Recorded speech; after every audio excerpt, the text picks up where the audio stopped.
Paganda naman ang mga activities sa anibersaryo ng Civil Service Commission. Ating pag-usapan with Attorney Eileen Lizada, ang Commissioner ng Civil Service Commission. Mayong buntag, Ma'am, Commissioner. Mayong buntag, Sir Adjo, and everyone na nanonood at nakikinig. Magandang umaga po. Opo, Yes, Ma'am. Unahin ko lang po itong, Ma'am, kaugnayan ng barangay elections. Ano po ang proseso kung tatakbo sa halalan ang isang kawani ng gobyerno, Ma'am? Dapat ho, wala ho na ho kayo when you file your respective certificates of candidacy. Kasi para wala kayong advantage po sa ibang the others na mga kampanya ho. Dapat wala na ho kayo sa gobyerno. You're supposed to be resigned na po from your respective positions. Okay. Ito, sa darating na buwan ng September muna, Ma'am, ipagdiriwang natin ang 123rd Philippine Civil Service Anniversary. Ano po ang tema ng celebration this year, Attorney? Thank you. Klaruhin ko lang, Adjo. Itong 123rd Philippine Civil Service Anniversary ay anniversary po ng buong burokrasya. Okay. Hindi lang ho ito sa Civil Service Commission. So this is the Philippine Civil Service Anniversary. Ang tema po natin ay Transforming Public Service in the Next Decade, Honing Agile and Future-Ready Servant Heroes. Yun po ang tema. Adjo. Magkakaroon din ng online Zumba session sa unang araw pa lang ng September. Oy, maganda po yan. Exercise. Ano po yung detalye yan? Opo. Go ahead. Thank you. September 1 ho, kick off ho nating lahat. Civil Service Commission will kick off the month-long celebration together by holding the online Zumba session. Kasama ho natin dito ay FDCP kasi gagamitin ho natin yung platform nila. So, meron ho tayong registration fee, 150 per participant. So, aming hong inaanyayahan, ini-invite ho namin yung mga government agencies. Hindi ho pupunta sa amin ang 250 pesos ninyo. Pupunta po ito doon sa pondo para sa Pamanang Lingkod Bayani. Ano ho itong Pamanang Lingkod Bayani? Ito ay kumbaga CSR po natin, corporate social responsibility sa mga empleyado ng gobyerno na namamatay in line of duty. So binibigyan ho natin sila ng one-time financial cash assistance at meron pong scholarship opportunities para ho sa mga family members nila. So doon sa online Zumba, 250 pesos po. It starts at 8 a.m. hanggang 10 a.m. At magkakaroon po kayo ng, meron din ho, in line with this, meron ho kayong makukuhang voucher, access po na makakapanood ho kayo ng mga movies po sa FDCP, yung development, FDCP na pwedeng gobyerno, September 1 to 30. And you can watch unlimited films po dito, sir.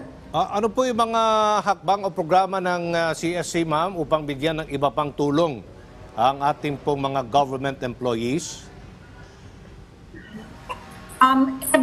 Kada buwan ng September, meron ho tayo Public Sector Human Resource Symposium. Ano ho ito? The biggest gathering po ng mga HR buong bansa. Ito po ay binibigay natin yung latest trend natin sa HR practitioners and best practices in the field of leadership, HR management, and organization development. We are targeting more or less 4,000 HR practitioners. Meron ho tayong 9 major tracks dito. Days for ito. And ang ating mga participants, not only from here but also from abroad, may speakers din from abroad. Gagawin po ito sa September 26, September 27 sa World Trade Center Manila Building.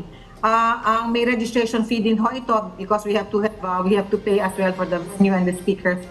Sir Aljo, meron ho tayong, for those interested, bisitahin nyo lang po yung aming CSC website and makita nyo how to register po. Registration is ongoing. Opo. Ano pong detalye nitong Dugtong Buhay, handog ng Lingkod Bayan program na kasama sa mga activities para po sa anibersaryo ng CSC, Director? Commissioner? Okay, Commissioner. meron ho tayong nationwide blood drive, meaning donation po para sa Department of Health, yung attached agency po nila ay yung Philippine Blood Center. So we are promoting po dito yung encouraging volunteerism through voluntary blood donation among government employees. And then makatulong din ho tayo sa mga nangangailangan po ng dugo. So we are using this, itong ating ang ating kampanya po para sa nationwide blood drive. So may mga regional offices po tayo na mag-fund in the respective blood drive donations po. So where are the blood drive venues in Manila? September 19 sa CSC Resource Center, September 20 Philippine Blood Center, Quezon Avenue, September 21 SM Mall of Asia Music Hall, MOA Complex, and doon sa ibang mga regional offices po, meron ho respective mga venues. Will donors be excused from work? Yes, government employees na magpa-participate po dito are deemed on official business on the scheduled dates, and those who qualify to donate blood will be entitled to a one-day compensatory time off pursuant to CSC DBM Joint Circular Series number 2, Series of 2004. Ito po. So check nyo lang ho sa regional offices ninyo kung saan at kailan yung venue po for the blood drive po. Sir Aljo. Meron din kayong Government Online Career Fair September. Ano po ang detalye po nito, Commissioner? Tama po, September 18 to 22. Sa mga job seekers po, meron ho tayong virtual platform na yung check. This is a tie-up with jobstreet.com. Ano ang kailangan niyong gawin? Dapat may account ho kayo sa JobStreet. Kung wala po kayong account, libre gumawa ng account. Puntahan nyo lang po yung jobstreet.com and then click nyo lang ho yung free sign up na icon flashed, and then dalawin niyo po yung browser namin sa csc.gov.ph, tapos i-redirect ho kayo doon sa 2023 GOCF landing page. Doon po i-download nyo yung PDS personal data sheet, and then i-accomplish nyo, and then i-upload nyo po ulit the same. And then makikita nyo na po ang different government agencies, participating government agencies. That virtual window, makikita nyo yung mga ibang positions na available, and pwede nyo na hong isubmit yung PDS ninyo doon. As to the other requirements, the government agencies, pag nakita ko nila kayo at interesado sila sa inyo, sila na ho magko-contact sa inyo sa respective emails ninyo. While we're at, salamat Sir Aldo, sa mga government agencies po. Sana ho kayo sa nahihirapan ng mga positions na maghanap ng mga aplikante. Please register sa jobstreet.com, visit our website or visit regional office po natin sa CSC to get instructions po paano kayo ma-register, kasi iti-training din po kayo para ho smooth yung ating paggawa ko nito ang ating government online career fair from September 22, September 18 to 22, Sir Aljo. Okay. Baka meron pa kayong mga mahalagang mensahe, lalong-lalo na sa ating mga kababayan, mga empleyado ng gobyerno, ma'am. Go ahead. Mukhang nakalimutan ko. First time ho kami magkakaroon na, before I say my message para sa mga kawani ng gobyerno, first time ho tayo magkakaroon ng plant run. Hindi lang ho tayo fun run, plant run.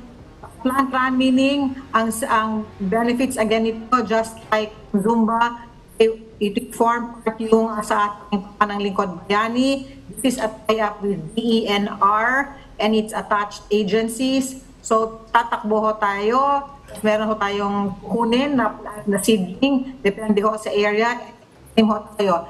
Nationwide ho itong gagawin, so please coordinate with the respective regional offices.